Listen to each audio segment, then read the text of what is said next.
depuis que les activités ont commencé, on a vu que vraiment les gens s'activent très bien, les enfants jouent des matchs. Ils jouent les matchs correctement, les mercredis, les lundis soirs. On voit qu'en tout cas c'est une bonne chose parce que ça permet aux enfants vraiment de lier, comme on dit, le sport et les études. Et comme on dit, un esprit sain dans un corps sain. Les enfants ont besoin vraiment de se divertir avec ces activités-là. Voilà, ça se passe bien en tout cas. On peut dire que la relance du sport scolaire est effective au niveau même du département de Thiès. Bien sûr, parce que depuis le début de l'année, nous avons nos représentants comme Sassoune Diouf et autres qui s'activent, vraiment qui organisent ces matchs-là. Chaque fois qu'il y a de besoin et que ça se passe bien en tout cas, il n'y a aucun problème. Voilà, donc lan la ñu mën a jàng rek ci bési tey bii nga xam ne IEF ak final départemental bi ñu ñëw ko sumb. Bon, bés bi mën na ni vraiment c'est une réussite parce que bu école tijjee ba tey ñoo ngi jëm di jouer les préliminaires xale yi di jouer match yi ci terrain yi bon boole football ak di boole je veux dire sport ak étude comme ni ñu ko waxee loolu nag xëy na bon nit ñi buñ ko gisee dañ xam ni du lu bon parce que même gis nañ ni ñun suñu meilleur sportif yi ñëpp jaar nañu ci fii ñu jaar ñi nga xam ni dañ leen fii tudd ñëpp jaar nañu fii ñu jaar en tout cas département bi moom ñu ngi koy respecté am nañu suñu représentant yu bien yoo xam ne comme Sassoune Diouf ñoo ngi fii li ñu war a def yëpp ñu ngi koy def et ça marche bien amul benn problème. donc ñu jàpp rek ne aussi wax nga ko léegi football la mais amoon na yeneen discipline. waaw c'est bien c'est vrai parce que du football rek xëy na football moo gën a fës ni wante am na athlétisme aussi xam ne ni lu baax la c'est un sport individuel day liggéey ci nit ki wante donc yemul ci football rek quoi parce que fan lañ jëm organiser phase finale départementale ñoo ngi jëm phase régionale ci yooyu yëpp dañuy toujours rek di segg di xool xale yi nga xam ne nii ëllëg mën nañu sax représenter Sénégal ci ay compétitions internationales donc. final bi tey la kii ci Thiénaba la ak Kër Mor Ndiaye waaw Thiénaba Serigne Ibrahima Seck ak Kër Mor Ndiaye ñoo joué ñoo ngi ci jeexagul mi-temps bi lañ nekk.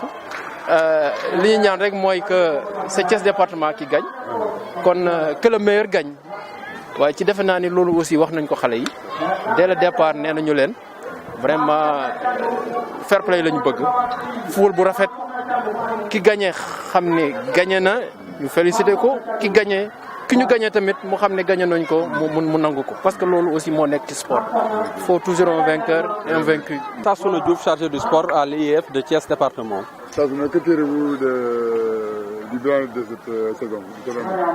En tout cas, on ressent une grande satisfaction aujourd'hui quand on voit donc les deux écoles que sont donc Serigne Ibrahima Seck et Kër Mor Ndiaye s'affronter sur le terrain.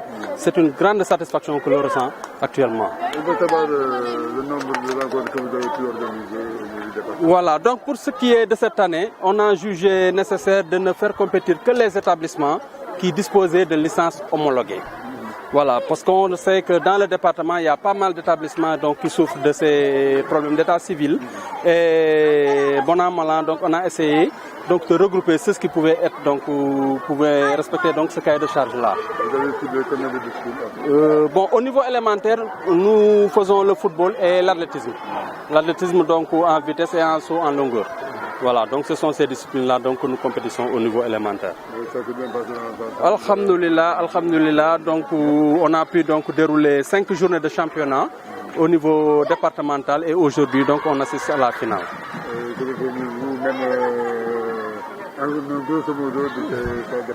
Voilà, donc toujours pour préciser que ces compétitions donc sont organisées par la commission sportive de l'IEF de Thiès département.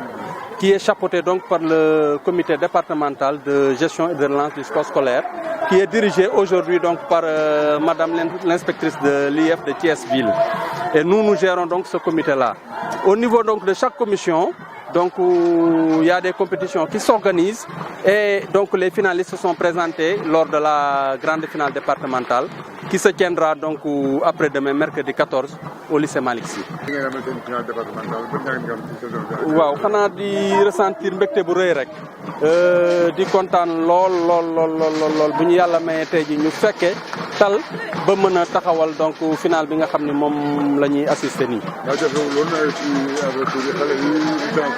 waaw jafe woon na nag parce que boo xoolee école yi daanaka problème bi yi ñuy gën a confronteel moom mooy problème mu kayitu judd moo tax école yu bëri bëgg nañu bokk parce que activité la yoo xam ne dafa intéressé xale yi mais souvent dañuy am ay jafe-jafe ci kayitu xale yi parce que xale yi souvent ci àll bi duñ leen di faral di utal kayitu judd loolu gàllankoor la woon mais alhamdulilah tey jii bi ñuy démarrer suñu saison dañoo recensé woon école yi nga xam ni amoon nañu ay licence yoo xam ni mënoon nañu am ay kayit yu ñu ko defaree donc ci ñooñu la ñu organiser le championnat ñu organiser ci juróomi journée ba tey jii donc ñu war a assister donc si final bi mu doon donc mbégte bu rëy ma ci sant nag di ci gërëm commission sportive bi nga xam ni moom laa àndal muy sama naataango yi taxaw ñi nga xam ni ñoom ñoo yor les comités locaux yi nga xam ni ñoom ñoo nekk ci département bi tey jii boo xoolee ci département bi am na 20 codec ak ñett yoo xam ni ñu ngi fonctionner